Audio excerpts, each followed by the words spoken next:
Hey, do you ever feel like kind of feeling stiff or feels like something's just not in the right place and you want to, push your back up against the chair and make it pop, or, turn your head, crack your neck?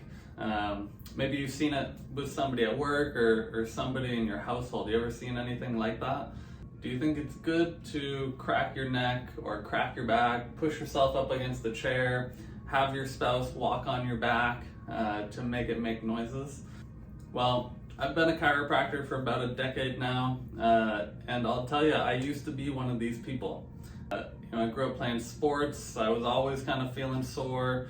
And in class, I'd sit there and I'd push my back up against the chair, make it pop. It'd feel pretty good, and then 40 minutes would go by. I'd go to my next class, and then I'd feel it again. I'd want to do it again, and I just found myself doing it all the time. And then when I got to chiropractic college, I kind of learned a little bit more about that. So, if this is something, it's whether you do it yourself or whether your coworkers are doing it or your kids, or this is really meant to just shine some light on it, what it actually means, give you some ideas on what you could do, to kind of better help with that. What it is that you're actually feeling, why you feel like you need to pop and crack things.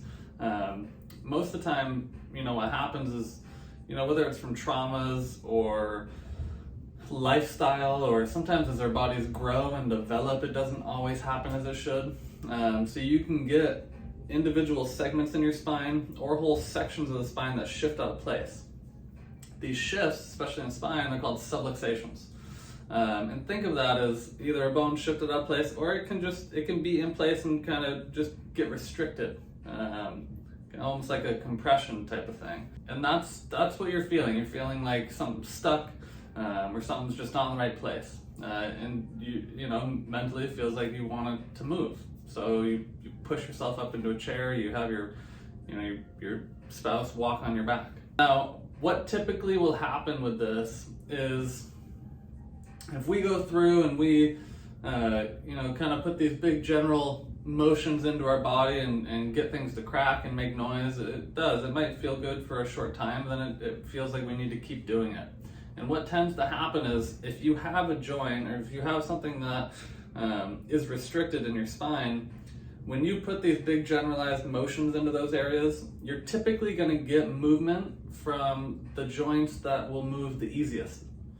So what does that mean? If you have joints that are stuck, what happens is the joints around it, on the top and on the bottom, those will tend to move more, so that you can still, look left and right reasonably, bend down, touch your toes, bend backwards. So you can still do those movements. Your body will start to take extra movement from elsewhere. So what does that mean? Now we're putting motion. So when we push ourselves up against the chair, we crack our back, we're getting motion from those segments above and below, typically. That segment that is really what we're actually feeling we need to pop or to crack. Now, we're putting motion into joints that are already moving more than they should to compensate for that subluxation. And what that can actually do is it can start to create instabilities, it can create laxity in the soft tissue in that area. And then it puts us in a position where it feels like we need to keep doing it, keep cracking. It never really gets to it, but when I do it, it feels a little bit better. But I'll tell you, when you get into areas of instability and ligament laxity, that's when we can really start to get neurologic type symptoms, really start getting close to the spinal cord, the nerves, and things like that. And that's no good. We do not want that. So what can we do instead? Well, one thing is, if you're feeling kind of stuck or stiff or whatever it might be, movement is always the first thing that I go to. So whether that's walking or running or yoga or whatever your favorite class is, or exercise, and just to get blood flowing, get your body moving. And I'll say, if you do your exercise, whatever it is that whatever form you like, if you get into doing those and it still just feels like it's not doing what it should, that may be an indication that you should get checked out. Whether it is with your chiropractor, or whether you have, you know, a healthcare provider that you have grown to trust.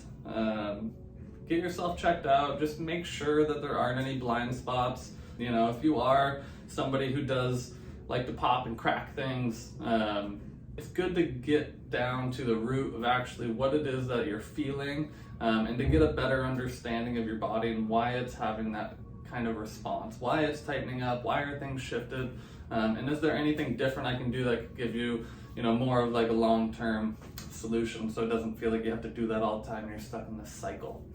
I hope that was helpful.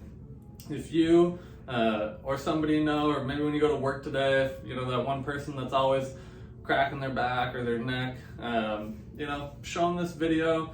You never know what it'll do for them. Maybe it can shed some light. Maybe it can help make people make some changes. So if you found this helpful, you know, feel free to subscribe.